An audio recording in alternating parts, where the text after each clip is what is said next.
This is FYI, a public affairs program of Strong Tower Christian Media on 93.7 The Light and Hope 100.7. And welcome to FYI. I'm JT Burcham, and it's my honor to talk to interesting people about fascinating projects around Ohio. And today, no exception, I'm talking with Rob Cooper, president of the Christian Motorcyclists Association, which is not just an Ohio thing. It's nationwide and even international, you were telling me a moment ago. Rob, how you doing today? I'm doing good. Thanks, JT. I'm glad to be here. Thanks for being here. Appreciate it. It would have been nice if it was a nice day out and you could have ridden in today to the studio, but instead we're doing this over technology. You okay with that, right? Oh, yeah, that's fine. Yeah, I would have much preferred to ride in today too, but good old Ohio weather. If you don't like it, stick around for a few minutes. It'll change. That's right. Now, speaking of Ohio, you are a chapter president of a motorcycle club in Ohio. That's got to be kind of cool and busy. Tell me about your chapter. Yeah, so our chapter is the Yeshua's Cross Riders. We're chapter number 1067 in the big picture of the Christian Motorcyclists Association, or what I'll refer to as CMA during this conversation. We're one of approximately 22, 23 chapters in Ohio. That number fluctuates. And like you alluded to earlier, we're just one state in amongst the 50 states and multiple different countries that this ministry of CMA is in now. So our chapter, we've got about approximately about 20 people on our roster. 15 to 16 are pretty active. And by active, I mean we're probably doing something at least once, maybe twice a week type activity. So kind of as active as the churches for a parachurch ministry. Yeah. Now, Rob, how did you first get involved with the organization? Well, I haven't known the Lord my entire life. I actually was saved, surrendered my life to the Lord in 2015.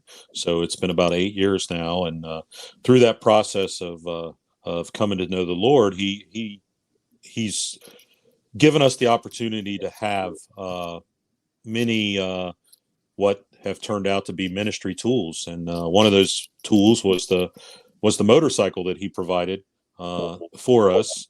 But he told me that he wanted me to use that for his kingdom, for growing his kingdom. And so that's what we've done. Now my wife actually rides her own bike. But so back in 2015, 2016 timeframe, I started searching for how can I use this tool that he's given us. At that point, it was just one motorcycle to serve him and to serve the kingdom. And now, like I said, it's been kind of a whirlwind. So we use those two Harley Davidsons that he's given us the ability to own to share the good news of Jesus Christ with bikers out there in the secular world. So it's a rather unique ministry that he called us to, because we're both actually retired law enforcement. So it's kind of the whole Saul to Paul persecution conversion type experience for me, actually. Yeah, interesting. Now, you mentioned law enforcement background. You have a church background? I do. I am I go to Sydney Baptist Church in Sydney, Ohio. I am the evangelism and missions purpose leader there at the church. So one of the leadership team. I have been going there since prior to actually my conversion experience. It's been the only church I've ever gone to, and have no plans to leave. So, yeah. So now, a Christian motorcycle group compared to just the average group of riders going down the road, what's the difference? There are some differences. There's some similarities. I mean, I'd like to think that we kind of shine Jesus's light as we go, because that's the reason that we go, to fulfill the Great Commission. But there are a lot of good bikers, a lot of Christian bikers, even within the secular clubs. So we kind of go and provide some additional support to some of them too. You'll find in even some of the most um, controversial secular clubs, hardcore bikers that you would say, you'll find Christians amongst them. Um, just like in our community. I mean, the biker community is a reflection of the composition of our cities and towns that we live in. Yeah. Now, when you mention activities, when your group goes out for activities, what are some of the things you're involved in? So one of the biggest things we do are what we call bike blessings. We use the opportunity to these tools that the Lord's provided us to use are dangerous. We have no protection around us, so even the most skilled rider, we lose a lot of people tragically to accidents every year.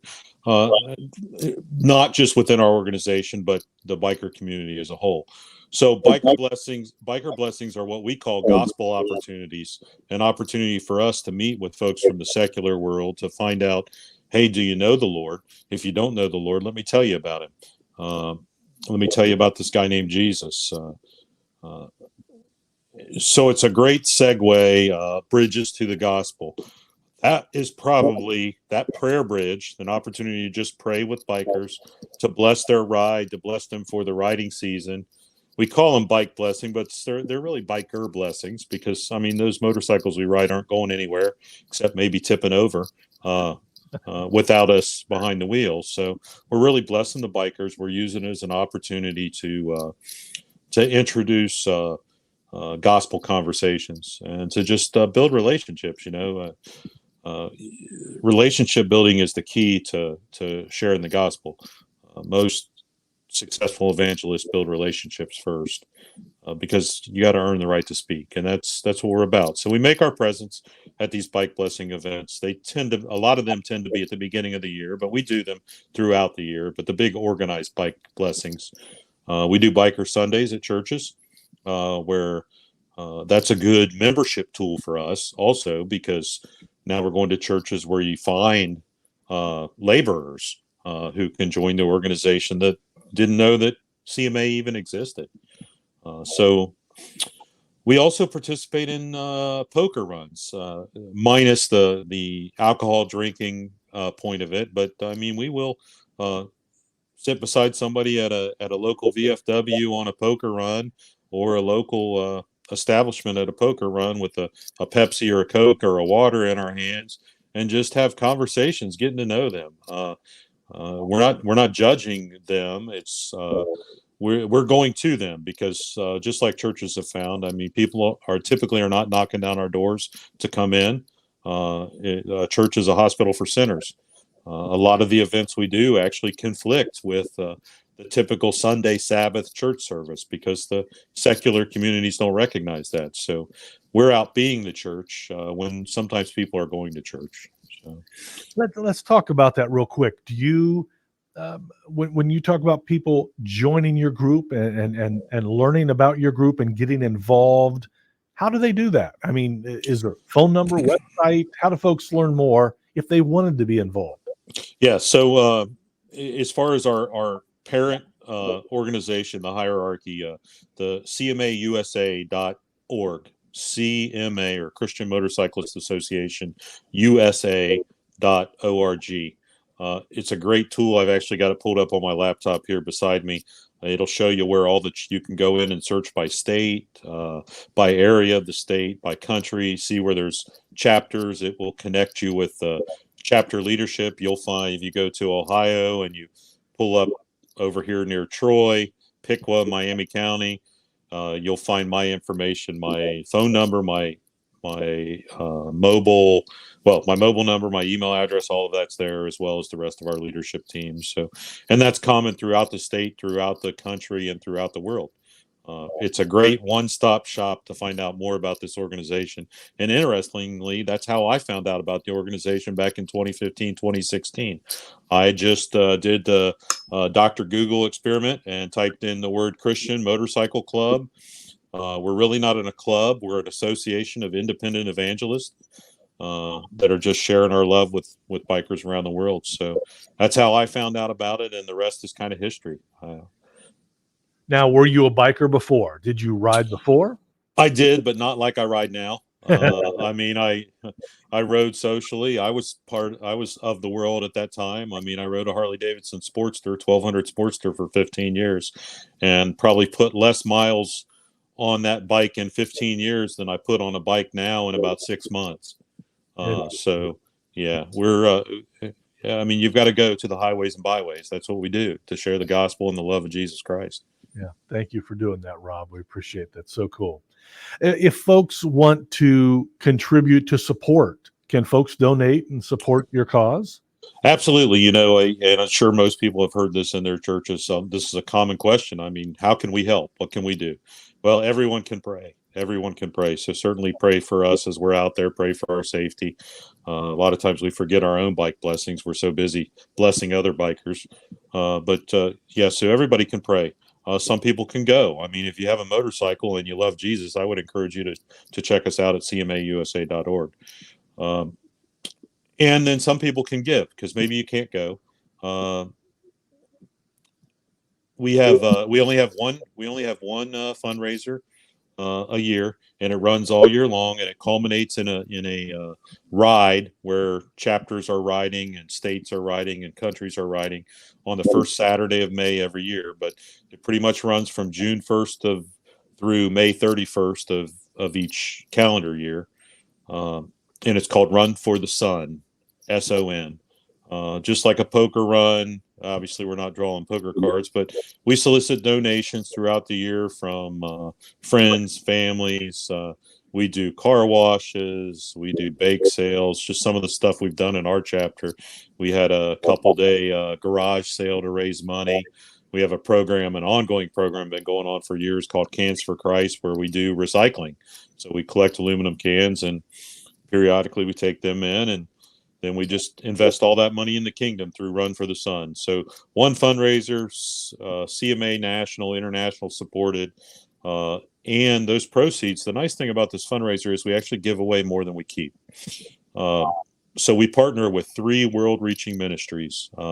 Aside from CMA itself, we give 20% of the funds raised at this annual fundraiser to Global Christian Relief, which most of you probably know formerly as Open Doors. Also, we give 20% to Missionary Ventures International. And finally, we give the remaining 20% to the Jesus Film Project. So 3 probably pretty popular world-reaching ministries in most denominational circles out there. And then the remaining 40% of the funds that are raised every year go to support evangelism at secular biker events like that most of you are probably familiar with, Daytona Bike Week, Sturgis, which just finished up this past week, and Laconia, which is up in the New England area in New Hampshire. So we use 40% of the money for that, and 60% of it we give away. And just to give you an idea of the magnitude of this fundraising project, this year marks the 35th anniversary, and I'm actually gonna pull up the number because I had it here. So over the course of 36 years, CMA has raised $99.8 million to support biker evangelism and kingdom building activities around the globe. So 36 years. I mean, you can do the math, divide the 99.8 million. This year alone in 2023, we had the greatest year success that we've ever had. We raised over $6.1 million, which means each of those ministry partners walk away from the national rally with a $1 million plus check to support those world-reaching ministries. And not to mention what we do here right in the United States with the 40% that's left. So just an awesome ministry, recognizing that it takes a village and the laborers are few. So we try and invest the money and partner with good, respectable, well-known organizations out there. That is so cool. And we are out of time, but one more time, you said cmausa.org. That's correct. That's correct. Rob, thanks for sharing your time with us today, and thank you for what you do with the Christian Motorcyclists Association. We appreciate it so much. Awesome. Thanks, JT, for having us. Thank you. This is FYI, a public affairs program of Strong Tower Christian Media on 93.7 The Light and Hope 100.7.